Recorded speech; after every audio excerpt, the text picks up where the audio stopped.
I started from the file this time because only half of you guys have seen the intro.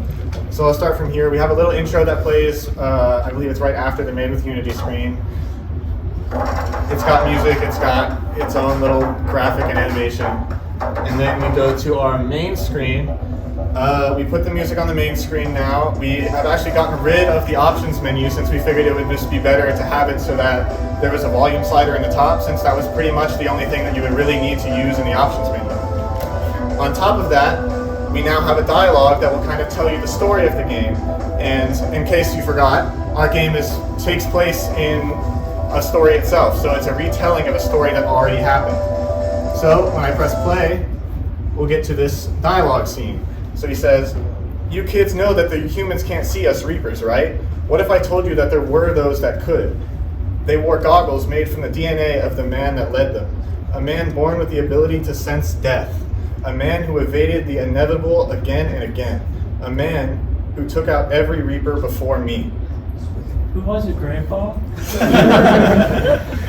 "He was the last soul I ever reaped, and his name was the Reaper Seer. This man was not easy to find. He hid in his skyscraper waiting for Reapers like myself. After hunting it down, I had to start in the basement of his enormous skyscraper." So, as you can see, if you remember from previously, we now have a new level. It's a little redesigned from the previous one. One of them's already dead, but there's another one later. There's now a pistol enemy as opposed to just a melee enemy. The 3-hit combo is a lot more accurate now. We've updated the health bar. As you can see, underneath the health bar, there's a little ID card. That little ID card is grayed out right now because we don't have it. Once we kill all the enemies on the level, we're going to get the ID card, and that gives us the opportunity to go into the next scene. So when you get to the elevator button to take you up the skyscraper, if you don't have the ID card, nothing will happen. If you do have it, it will move on to the next scene.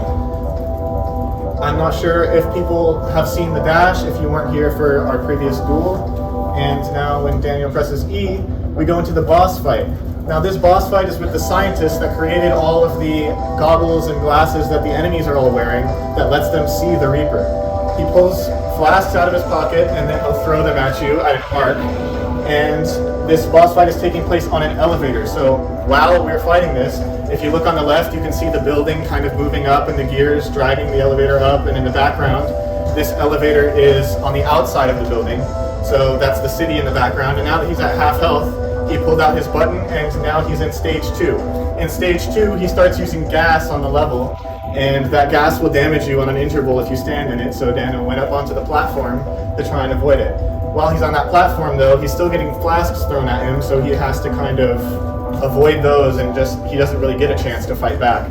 After the initial wave where all of the gas vents fire, a random number of vents will fire. At the moment it's set to 3, and it'll pick any 3 on the level, so right now it kind of cut him off, but he got the kill anyways.